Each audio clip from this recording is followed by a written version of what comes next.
mis ojos no te pueden ver, te puedo sentir, sé que estás aquí,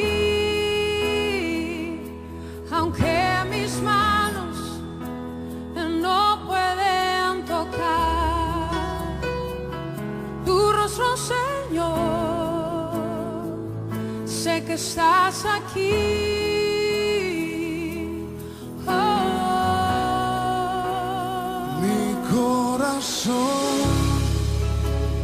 Puedes sentir tu presencia, tú estás aquí, tú estás aquí.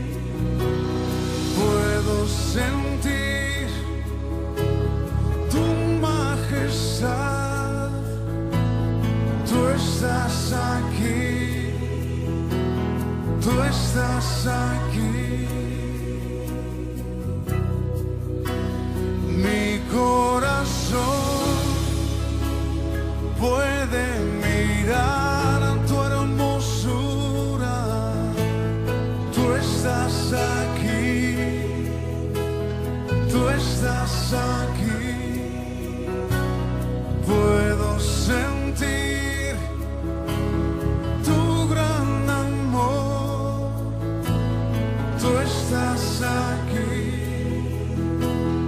tú estás aquí.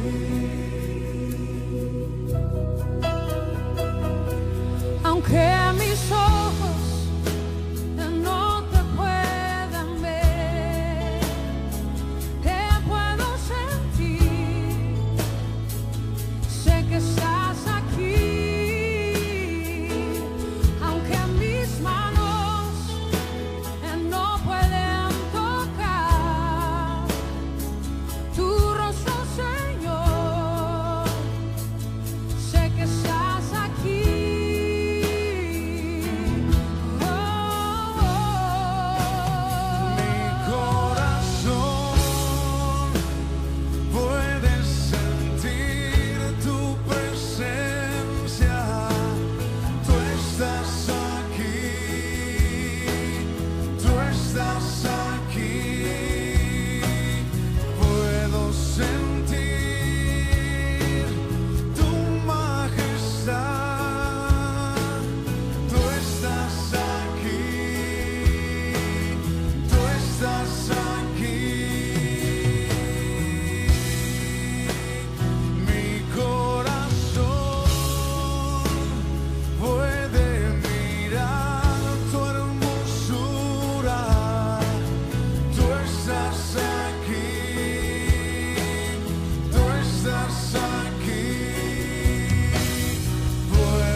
Pues es, hermanos, un placer nuevamente estar con ustedes. Y dice Salmos 119, 130, la exposición de tus palabras alumbra, hace entender a los simples. Y por eso me encanta la palabra de Dios, porque nos hace sabio al sencillo y pues nos ayuda, ¿verdad? A llevar los retos del día a día. Y quiero iniciar con una pregunta, hermanos. ¿Has tratado alguna vez de dominar un mal hábito? Puede ser incluso hábitos físicos, afectivos, sociales, morales, intelectuales, mentales, inclusive de higiene, ¿verdad? En estos tiempos de pandemia, el hábito de no lavarnos las manos constantemente, o hábitos costumbristas, cosas que sí tenemos por costumbre, pero que son malas. Y cuando identificas ese hábito, no sé si les pasa que toman la determinación, le inviertes tiempo, le inviertes voluntad, incluso dinero, piensas que lo has vencido y de repente, ay, está ahí otra vez. No quieres tener incluso esos pensamientos y esas conductas, pero mientras más peleas contra ellos, sucede algo extraño. Pareciese que esos hábitos, esos pensamientos, se vuelven más fuertes que tú. Lo mismo pasa con la vida cristiana. ¿Pensaste alguna vez que estabas comenzando a progresar en la vida cristiana y cuando de repente llega una situación que te provoca enojo, ira, incluso desilusión, entonces te detienes por un momento y empiezas a reflexionar y a preguntarte que si tu vida espiritual va en retroceso? Yo tristemente me he preguntado muchas veces esa misma situación. Pero las experiencias de esta naturaleza, de la vida cristiana y de los hábitos, tienen un común, hermano, un común denominador. Y es que nos hacen ver la brecha tan pequeña de lo que somos y de lo que debemos ser. A esa brecha es a la que quiero hablarles hoy, que es la brecha de la santidad. Y podríamos pensar, bueno, ¿qué es santidad? Ya ha habido muchas predicaciones, no solamente en internet, sino con nuestro pastor acerca de la santidad. Pero pues es necesario para muchos volverlas a recordar. Santo se transmite la idea de mantenerse separado de lo impuro. Proviene de una palabra hebrea que se traduce santo. Que vuelvo a decir, su significado es separado, apartado para un propósito. Pero ¿quién cumple al pie de la letra este caso, hermanos? Solo Dios. En primera de Pedro 1, 15 al 16, escuche, sino como aquel que os llamó es santo, también, sed también vosotros santos en toda vuestra manera de vivir. Porque escrito está, sed santos porque yo soy santo. Así dice el Señor. En segunda de Timoteo 1:9 también nos refiere algo acerca de la santidad de Dios, quien nos salvó y lo llamó con llamamiento santo, no conforme a vuestras obras, sino según el propósito suyo y la gracia que nos fue dada en Cristo Jesús antes de los tiempos de los siglos.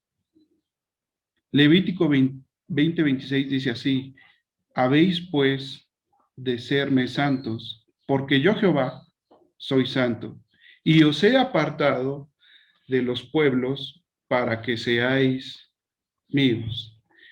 Entonces, en estos versículos podemos ver el significado que les acabo de dar. Ser santo significa estar separado, y muchas veces lo relacionamos con ser perfecto como Dios. Pero solamente Dios puede ser perfecto.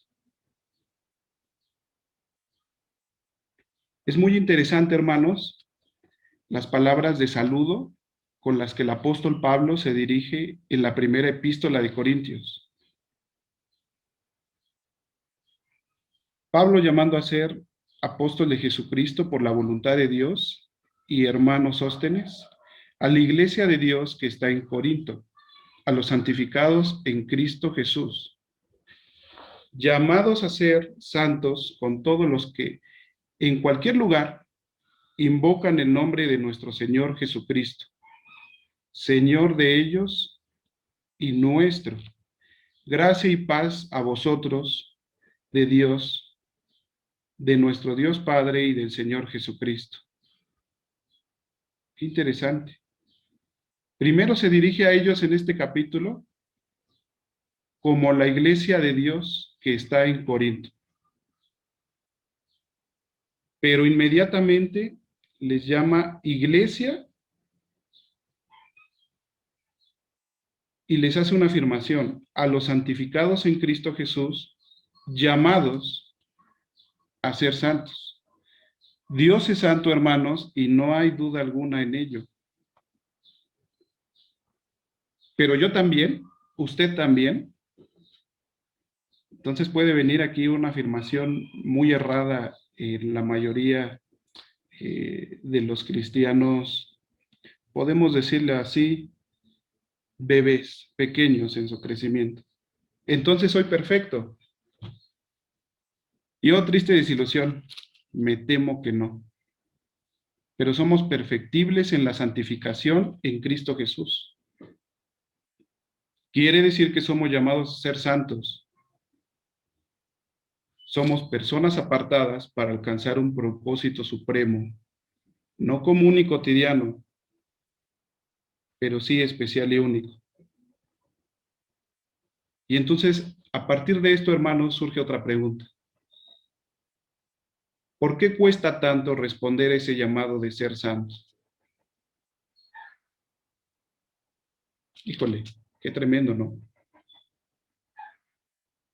En Gálatas 5, 16 y 17, abra su Biblia.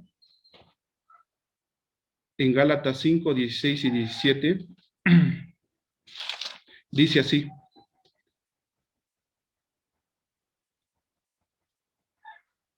si alguien quiere leerlo, abra su micrófono.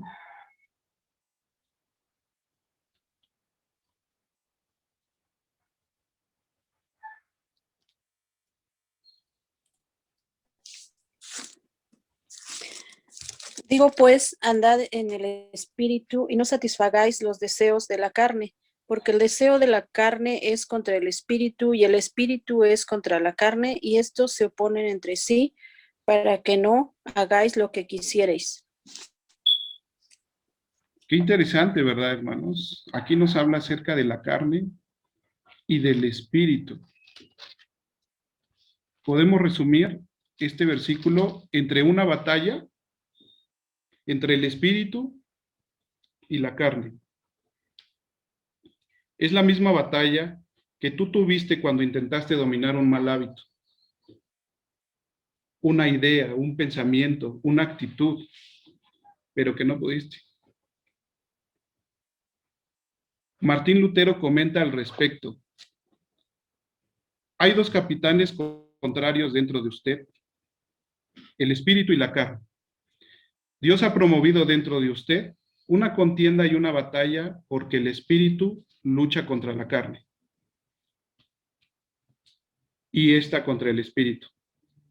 En este caso, no exijo nada de vosotros, sino que sigáis al espíritu como vuestro capitán y guía, y que resistáis al otro capitán, la carne, pues es lo único que podemos hacer. ¿Y cómo puedo resistir a los deseos de la carne? De una vez por todas, tenemos que entender, hermanos, que el crecimiento cristiano es una obra de cooperación entre nuestro Señor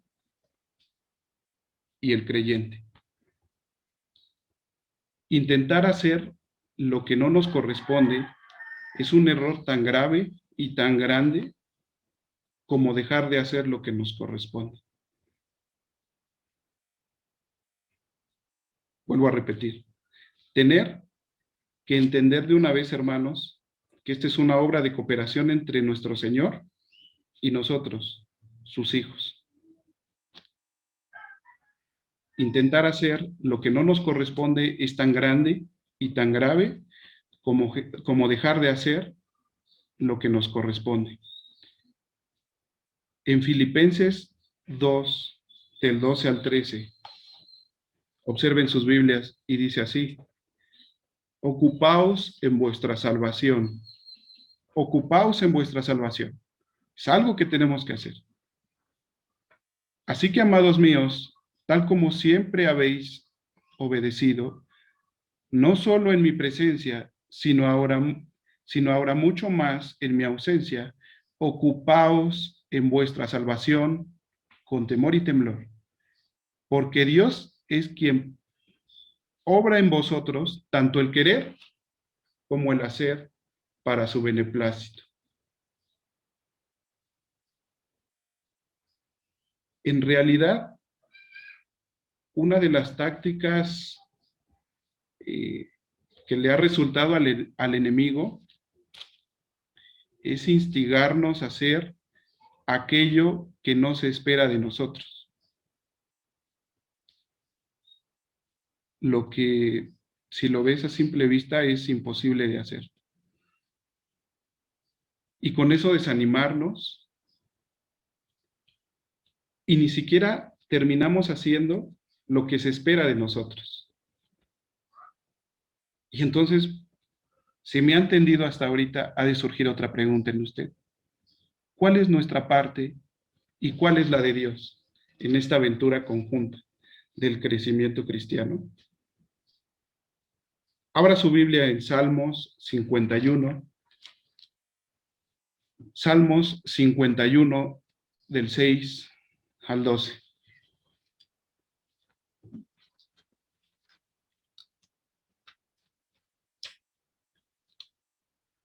Observe lo siguiente: yo sé que tú amas la verdad en lo íntimo. En lo secreto me has enseñado sabiduría. Purifícame como hisopo y quedaré limpio. Lávame y quedaré más blanco que la nieve. Anunciaré gozo y alegría.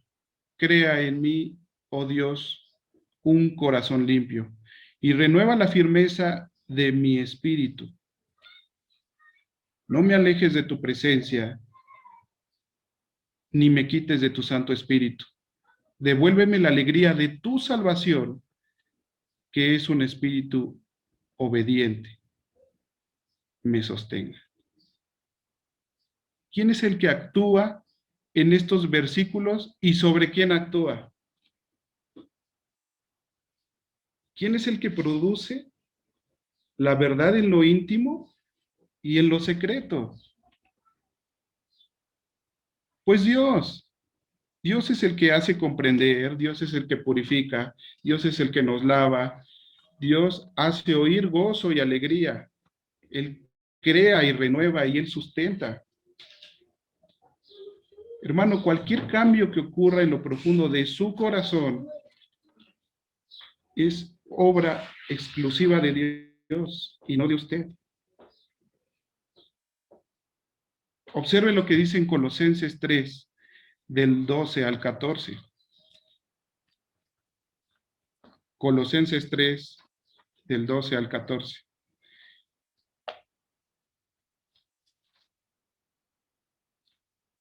Y se nos dice: por lo tanto, como escogidos de Dios, santos y amados, revístanse de afecto entrañable y de bondad, humildad, amabilidad y paciencia,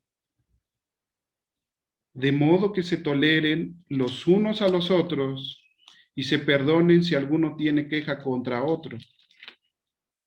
Así como el Señor los perdonó, perdonen también ustedes, por encima de todo, vístanse de amor, que es el vínculo perfecto. Ahora vemos la otra parte. ¿Quién es el que actúa en estos versículos? ¿Quién es el que se viste de entrañable misericordia? De benignidad, de humildad, de mansedumbre, de paciencia, de perdón y de amor. Pues usted y yo, los escogidos de Dios, el creyente cristiano. Esta es la obra visible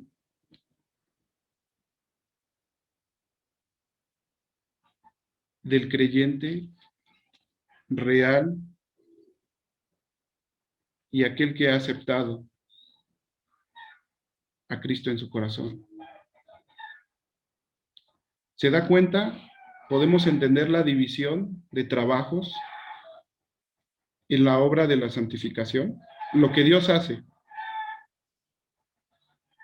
y en nuestra parte lo que nosotros debemos de hacer. El creyente cristiano se viste con la paciencia, el creyente cristiano se tiene que vestir con la apariencia externa de Cristo. Pero Dios es el que ejecuta el cambio en el corazón de usted. Así es que por más que intente cambiar una idea, por más que intente cambiar su enojo, por más que intente ser paciente, y todos los días se diga, soy paciente, soy paciente, soy paciente, no lo va a poder hacer si Dios no está con usted. Es como pelear contra la pared,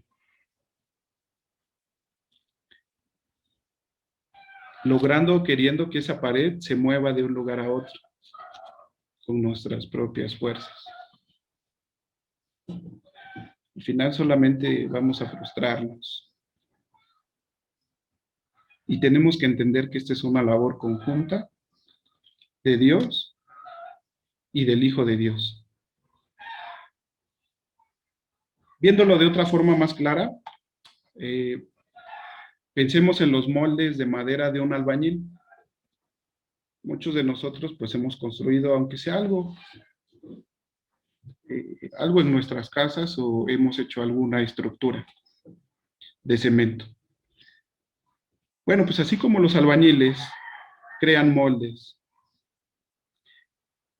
donde tienen que verter cemento, estos moldes toman la forma que usted le dé. Cuando el cemento se endurece, se desechan los moldes. Así es que el propósito de los moldes es temporal. Tanto que el cemento que se vertió tiene una función duradera. Los moldes representan el papel del cristiano en la santificación. El creyente no puede producir la paciencia. Entiéndalo, por favor. Por más que se diga, soy paciente y soy paciente, jamás lo va a hacer. La bondad ni el amor dentro de sí mismo. Por más que usted diga, yo amo a mi esposa, yo amo a mi hermano. Si Dios no vierte su amor dentro del molde que usted ha preparado, eso no es amor.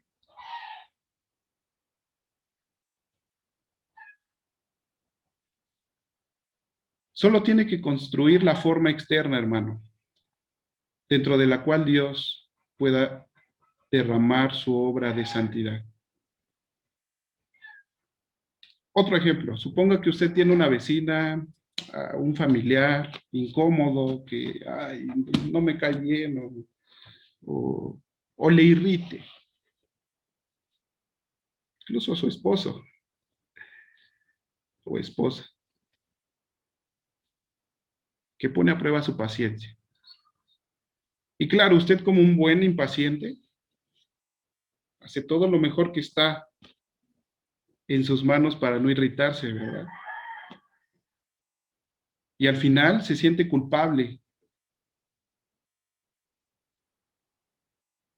Se vive diciendo, tengo que ser paciente una y otra vez, pero no tiene éxito. Parece que es completamente incapaz de cambiar, ¿verdad? Y créeme, en realidad lo es.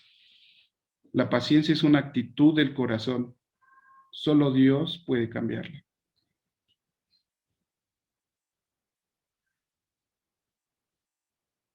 Pero ¿cómo cambiaría, hermano, su perspectiva? Si usted crea los moldes, junta las maderas, junta las tablas, y usted crea el molde para que Dios vierta sobre usted la paciencia. Puedo usar muchas tablas, como la oración, el aprender a escuchar, la amabilidad, la bondad.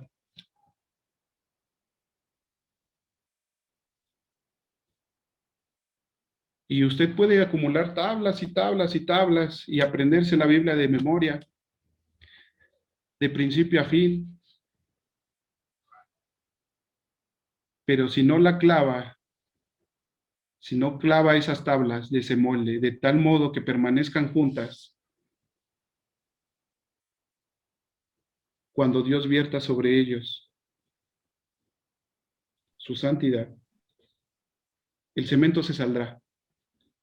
Y se habrá perdido todo el trabajo de seleccionar la madera, las herramientas. Así que los clavos que tienen que tener unidad en este molde, le vamos a poner el nombre de la fe. Esto es lo que San Pablo quiere indicarnos en Gálatas 5:16, en donde dice, no satisfagas los deseos de la carne. No te está diciendo, no tengas los deseos, porque es imposible. Aún a los pastores, aún a los líderes de las iglesias, aún a los que predican su palabra, llegan pruebas, llegan pensamientos de desánimo, llega el estrés. Pero si no utilizamos los clavos de la fe para construir los moldes, hermano, va a haber una desilusión tremenda. Incluso usted puede renegar de Dios. En otras palabras, el apóstol, al decirnos no satisfagas los deseos de la carne, quiere decir no le des una expresión externa. No negamos tener esos sentimientos, ni los suprimimos, simplemente controlamos su expresión externa.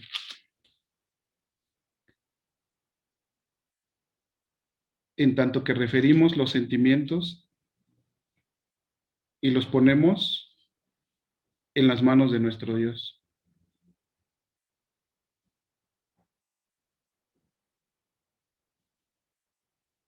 ¿Por qué creemos que el cemento divino del Espíritu en ese momento va a desplazar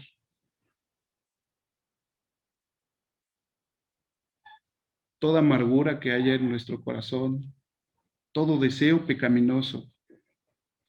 Porque lo vimos, en Él está tanto el querer como el hacer. Pero no es que lo obtengamos al ser hijos de Dios como una varita mágica que Dios nos toca y ¡pum! Pues ya soy santo, puro y sin mancha. No, santo es el Señor. Estamos en un camino de santidad. Somos perfectibles y estamos en ese proceso. Pero tenemos que aprender a crear moldes. Así que no importa que el mismo Dios De paso, santifique por completo y todo vuestro ser, espíritu, alma y cuerpo sea guardado irreprensible para la venida de nuestro Señor Jesucristo.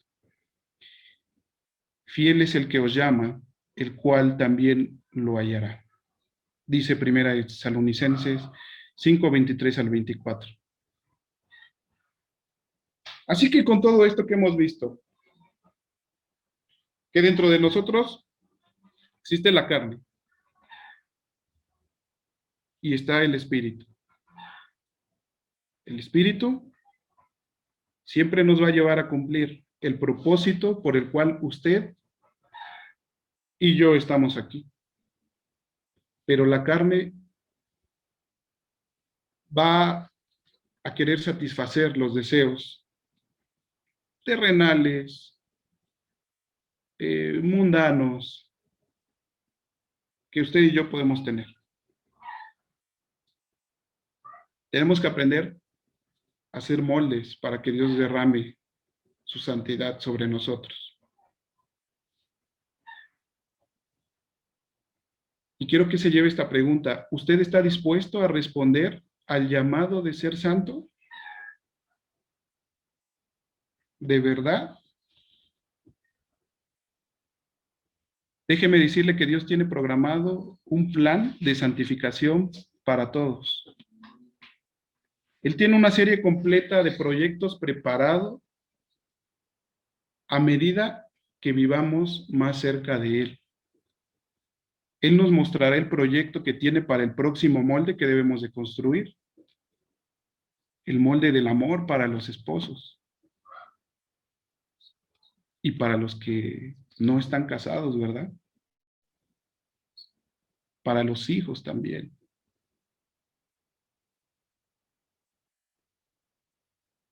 Y cuando nosotros construimos los moldes de la santidad, experimentamos su divina plenitud, hermano. Y entonces llega a ser en nuestra vida lo que afirma Efesios 2:10. Obsérvelo. Porque somos hechura suya, creados en Cristo Jesús para buenas obras, las cuales Dios preparó de antemano para que anduviésemos en ellas. Ay, pero es que me cuesta ir a la iglesia, me cuesta pararme temprano. Se me cruza la novela de las 7 y a veces se alarga. Híjole, va a empezar el maratón de Hexatlón. Infinidad de cosas. Pensamientos que nos perturban, que distraen nuestra mente de cosas que no tienen propósito. No digo que estén malas, que sea malo tenerlas, porque todos las tenemos. Pero no le hagas caso a esos pensamientos. Vas manejando en el carro, estás estresado y se te metió un conductor y ya se te salió una grosería o ya lo estás maldiciendo.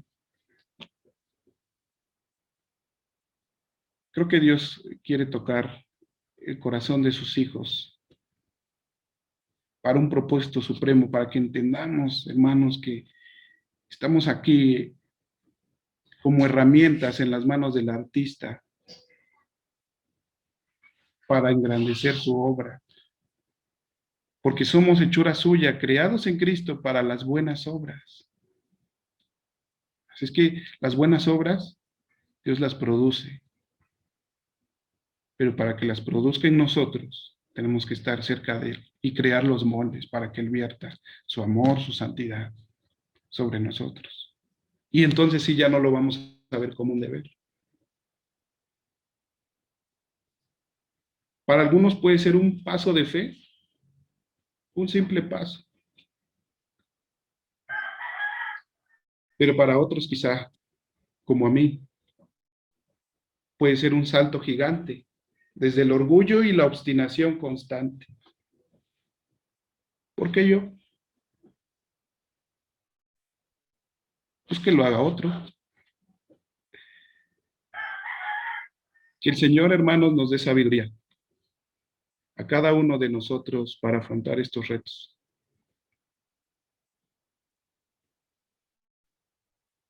Porque Dios es santo y Él nos invita a ser santos como Él es santo. Que el Señor les bendiga.